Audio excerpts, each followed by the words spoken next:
Mana yang lebih afdal, kurban kambing 1 ekor 1 orang atau sapi 1 ekor 7 orang? Ini pertanyaan dari PLN, sudah dikirim ke saya. Ini yang saya baca. Mana yang lebih afdal? Jawabannya, mana yang lebih banyak dagingnya itu lebih afdal.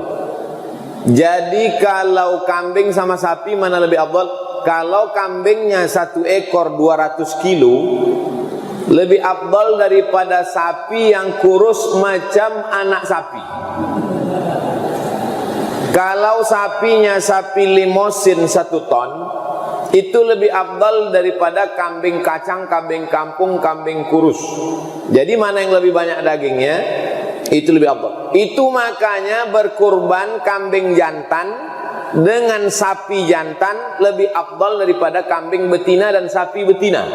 Setelah diteliti, pertama kalau sapi betina yang dipotong itu terputus nanti keturunannya, karena sapi jantan itu tak perlu banyak-banyak, itu makanya perlu dipotong. Sapi betina dibiarkan banyak biar supaya berkembang biak. Ini hukum boleh berkurban sapi betina, boleh. Karena ada di beberapa masjid tak mau motong sapi betina, akhirnya harga sapi jantan melambung tinggi. Padahal masalah afdal tak afdal, mana yang paling enak dagingnya, itulah yang afdal. 2. Apa hukum orang yang suka mengkafirkan orang lain? Seperti orang yang mengkafirkan pegawai PLN karena mati lampu.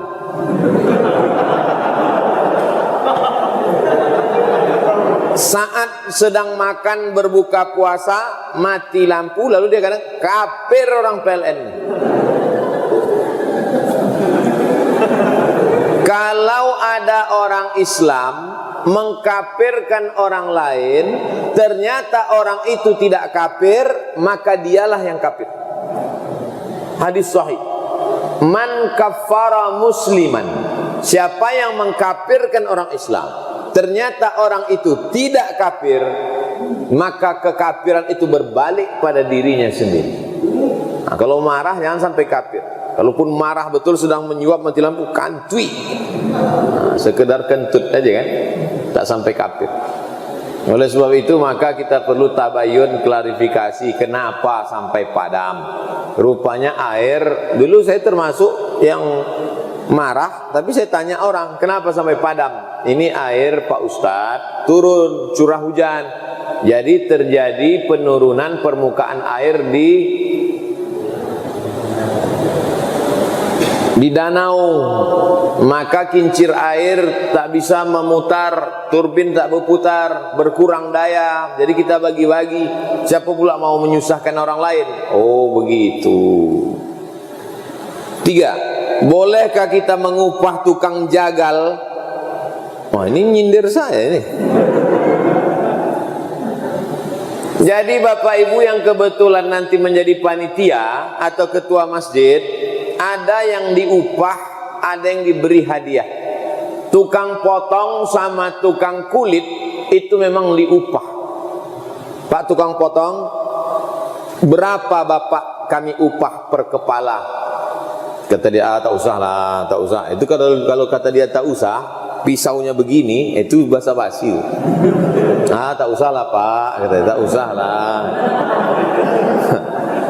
Jangan dibiarkan basa-basi dia. Tidak boleh menjadikan daging, tulang, kepala sebagai upah, tak boleh. Dia dikasih upah pakai duit. Makanya akad membayar kurban itu, ini 2,5 juta untuk kurban dan biaya operasional tunai. Begitu akadnya. Karena biaya operasional di situ sapinya dibawa dari Sumatera Barat, kan nginap dulu 2 malam baru dipotong. Menjaganya siapa? Bawakan rumputnya siapa? Menyenter malam-malam takut dicuri maling siapa? Tukang potong dengan tukang kulit itu mesti diupah.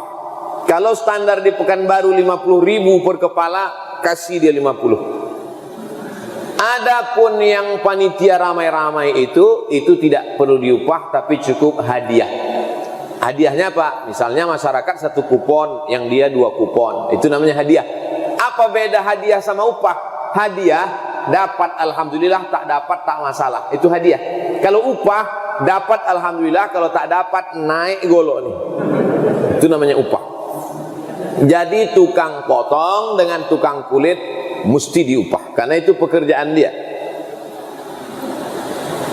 3. 4. Bolehkah pelaksanaan kurban nih?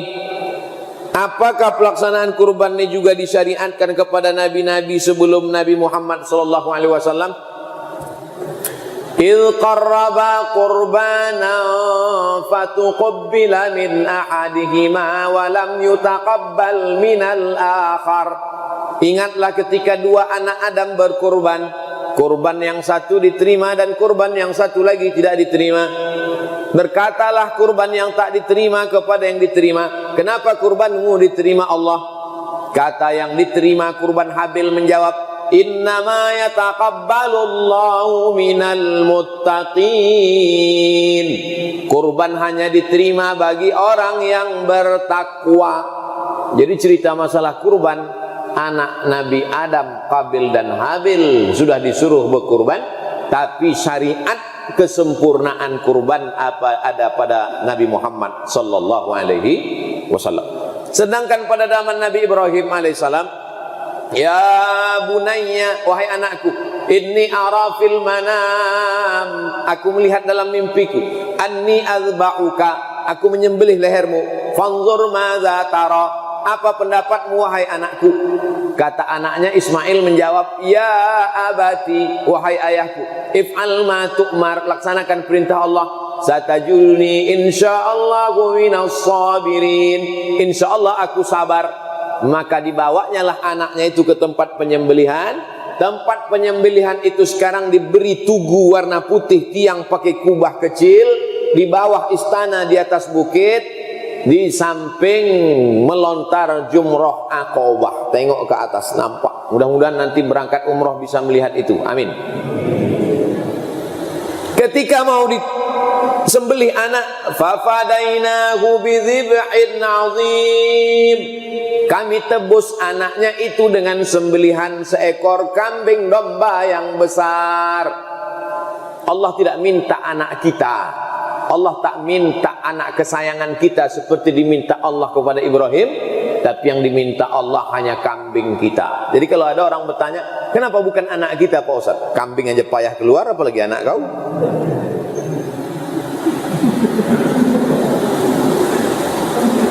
Lima, kapan sebaiknya pembagian daging kurban dilaksanakan? Habis sholat paling afdol tanggal 10. Berubah pikiran tanggal 11 mau berkurban, bagus. Tanggal 12 masih ada duit, oke. Tanggal 13 4 hari sampai 14 terakhir menjelang azan maghrib, habis asar sebelum tenggelam matahari. Begitu azan maghrib tanggal 13 sore, Allahu Akbar, Allahu Akbar, datanglah seorang bapak, ini 2,5 juta, kau makanlah duit kau tuh, tak ada gunanya lagi. Tahun depan ya kalau sampai hari kurban. 6. Bolehkah kita berkurban atas nama orang lain seperti orang tua kita misalnya? Kalau bapak ibunya masih hidup, bagus. Ayah, emak, tahun ini tak usah berkurban, pakai duit saya. Tak tahu kalian aku nih pegawai PLN yang paling kaya raya, ha? Kalau mau menunjukkan kaya kita bukan dengan mobil yang mewah, bukan dengan rumah yang besar, tapi dengan berkurban banyak-banyak. Apa boleh berkurban? Boleh 1, 2, 3 Pak Ustaz. Nabi Muhammad SAW berkurban 63 ekor, dipotongnya sendiri 63 ekor. Habis itu dikasihnya pisau ke Sayyidina Ali, Ali memotong 37 ekor. 37 tambah 63, 100 ekor sendirian. Belum pernah saya baca berita orang Indonesia motong 100 ekor sendiri, tak ada. Jadi kalau mau kaya, bercita-citalah berkurban 100 ekor onta sendirian. onta tak ada, 100 ekor sapi limosin sendirian. Tak juga bisa 100 ekor kambing sendirian. Habis, tak ada kurban pakai burung puyuh, tak ada.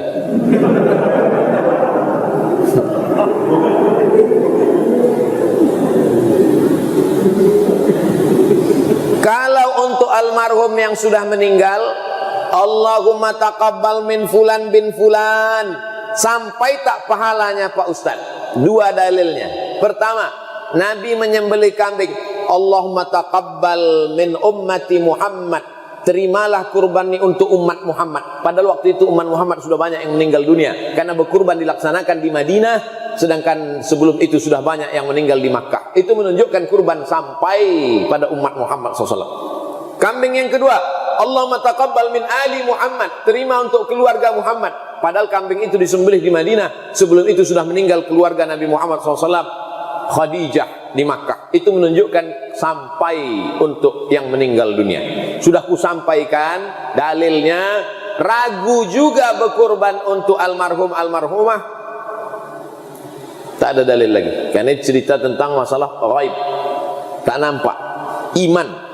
Terakhir, ketujuh, apa hukum masak daging kurban untuk dimakan bersama oleh petugas? Begitu selesai pemotongan, langsung diambil 2 kilo, 3 kilo, dipotong-potong halus, dimasukkan ke dalam panci, dimasak sup. Allahumma barik lana fima razaqtana wa qina azabannar. Yummy. Yang kau makan ini jatah siapa? Ini kambing masih belum jelas jatah siapa. Pemiliknya 3 orang.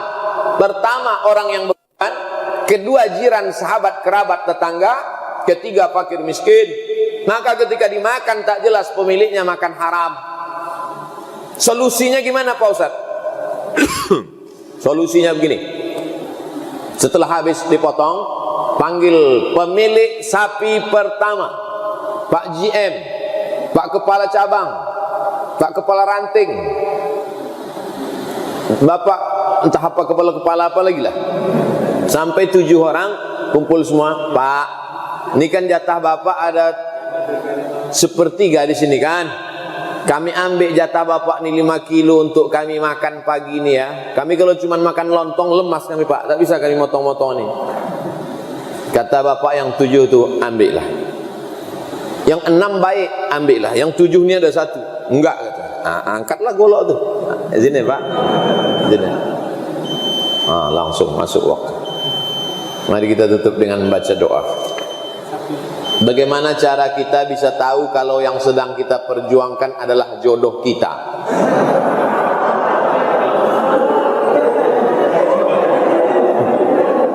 Orang anak muda sekarang ini terlalu banyak berteori-teori.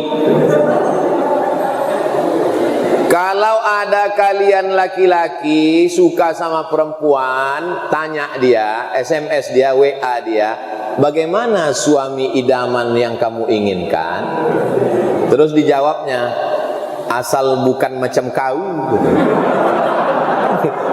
Kalau gitu kata dia, bagus kau cepat-cepat pergi sebelum disetrum bapaknya. Kebetulan bapaknya pegawai PLN pula kan. Tapi kalau kata dia, aku mau yang rajin pengajian di Masjid Abdiyah PLN, orangnya sudah kerja di kantor PLN. Itu berarti kaulah yang ditembaknya. Siap-siapalah datang. Jadi tak usah terlalu banyak berteori-teori. Banyak anak-anak muda ini berteori. Asal sudah kuat, istikharah, dia orang baik, tawakal ala Allah. Bawa bawa Pak Sarno kalau segan. Pak Sarno kan nanti Pak Sarno ngomong, jangan bawa saya. Kalau saya kalian bawa saya gimana nanti? Ala hazinni al-Fatihah. A'udzubillahi minasyaitonir rajim. Bismillahirrahmanirrahim. Alhamdulillahi rabbil alamin.